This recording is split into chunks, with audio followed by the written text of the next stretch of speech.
Welcome. Today we're going to talk about questions connectors ask because I want to be a connector.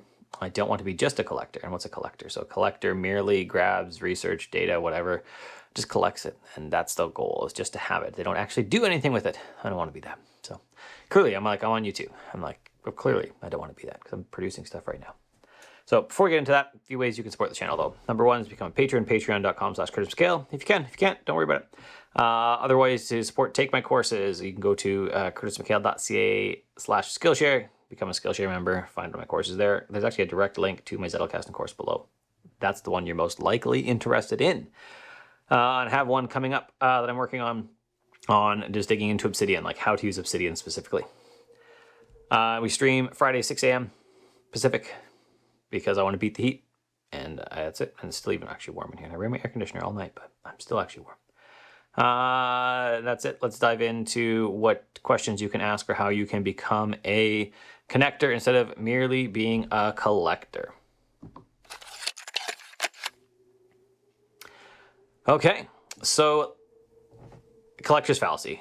We already reviewed this at the beginning, but we'll talk about it again. It is the act of merely collecting things, of saying, I just want to have all this data, and the goal is a lot of research. Actually, so years ago, when Evernote first came out, I remember like being super impressed. I could like do stuff like pull text out of images, and I merely collected things, and I did like nothing with it after that. I didn't have like a good research system or anything like that. I just collected a bunch of data, and my goal was like, look at all the notes I have, and that's it. And that's just lame.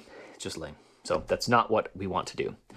Now, today I'm going to talk about the questions I really ask myself, the exercises I go through to make more connections and stuff. And the first one is ABC lists. What's this one?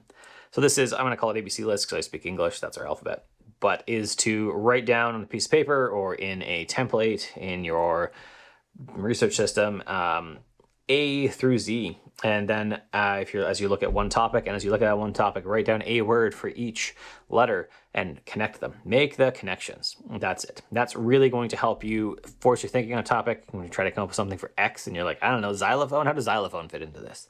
That's it. And it's going to help you think through it so that you can make better connections. So you really just have it all in your mind, and you've really thought about that idea hard or well. So next question I really ask myself is, how does this fit in with stuff I already know? So when I read The Dip recently, a couple months back anyways, I really felt like it and range were telling you two different things. And I felt they contradicted each other in some fundamental ways. And so I said, hey, this doesn't fit, and here's why. I started writing about the dip versus range, like why don't they fit?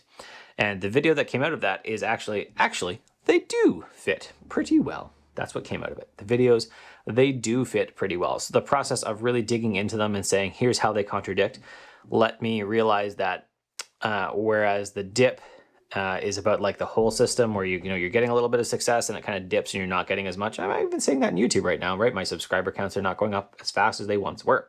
So it kind of goes down, and then you see, oh, rocket launch again. So the dip is talking about the whole range of a career or success in some fashion, and range is talking about a small section of it.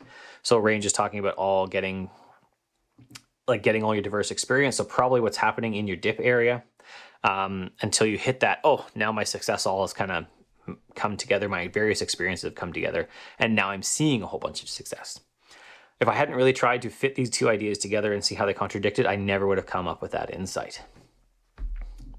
Next up, what is the counterpoint to this idea? What is the exact opposite of it? Years ago, I read a great article called The Other Side is Not Dumb.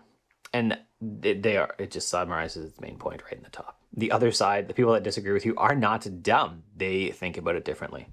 So when you encounter an idea, especially an idea you agree with, the first thing you need to ask yourself is if you could describe the counterpoint to it with the same fervor with which you have the points that you probably agree with. So one thing I did recently is I picked up a book. What's it called? Irreversible Damage, which from what I have looked at was what I would naturally agree with growing up in a strict Christian household, that transgender stuff is bad, just bad. That's it. So I haven't read that book. At the same time, I reached out to my local used bookstore and said, hey, I can you give me 5, 6, whatever books that say the LGBTQ plus community, transgender community, I know that's in there, is good. Can you like just recommend them? And I bought basically every book they recommended. That's what I did. I bought them all. And so since then I have read most of those books. I've lent a couple out to friends, which who knows if I'm going to get back because their children are working through transgender stuff. So just gave books to them to help them with it. That's what I read first because those are the ideas I am less likely to agree with growing up in a strict Christian household. And I would say it's really helped my views change. I was already leaning towards like, hey, love is love, who cares? And I would say I'm firmly in that camp now. And then we'll see what I read with irreversible damage whenever I get to it. Because I've got a few others that I have to read first so I can explain, we'll say, the other side of the argument better, as well as I could hold up my side of the argument. And yeah, that is probably one of the keys. It's probably one of my favorite things to do is look at what someone I would disagree with would say.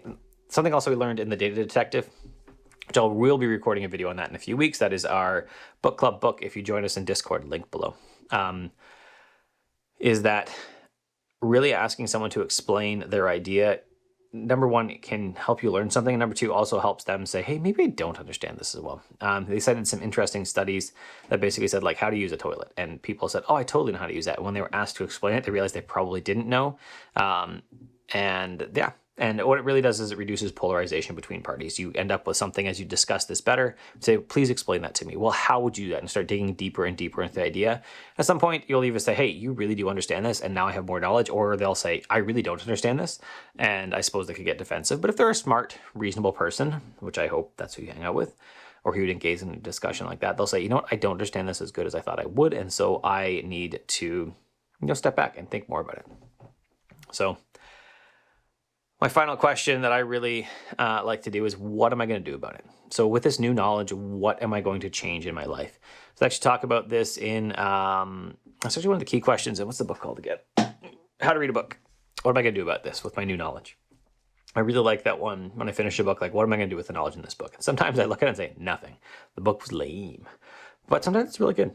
So in Kurt Vonnegut's, I've got the book here. Let me show you. Of course, it's under a bunch of stuff. Kurt Vonnegut's Player Piano, which I read for work. It talks about a fully mechanized society where people have all their money taken care of, right? They've got basic income, they get TVs, they get all these other things. It's all supplied, but their discretionary spending is very low.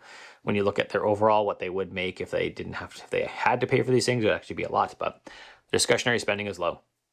Most people, it's based on IQ, whether you are like an engineer, someone valuable to society versus the Reeks and Rex, which just, like makes your fire hydrants work.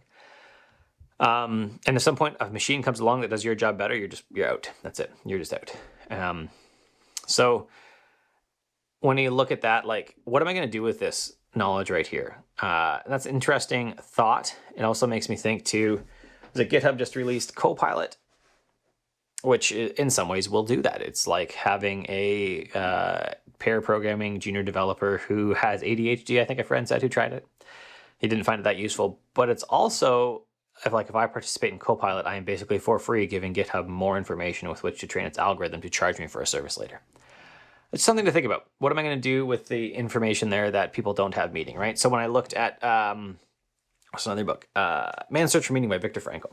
One of the key points in that was that as people didn't have meaning, they kind of gave up when they lost the meaning to live in, this is in concentration camps, which is far worse than, you or I have most likely dealt with. And so when you lose meaning, like, what does that mean? When I've thought through that,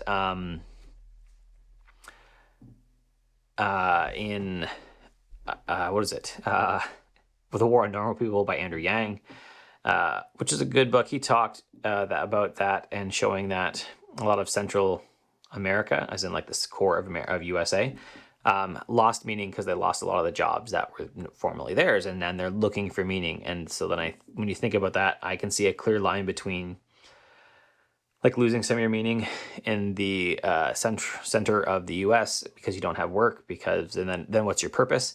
And then joining some of these radical groups that we see popping up predominantly with white people, because white people have a good history of being idiots. And you can see, well, I don't condone these groups at all. You can definitely see, like, if I have no meaning, and that's really what this book is about. Like, people have no meaning and they start a revolt, right? That's what happens here. you can really see, like, if I have no meaning, I'm looking for some part of meaning. And when these radical groups come up and give me meaning and say it's not my fault, it's someone else's fault, then I want to buy into that. So asking myself questions like this have really helped me think about that.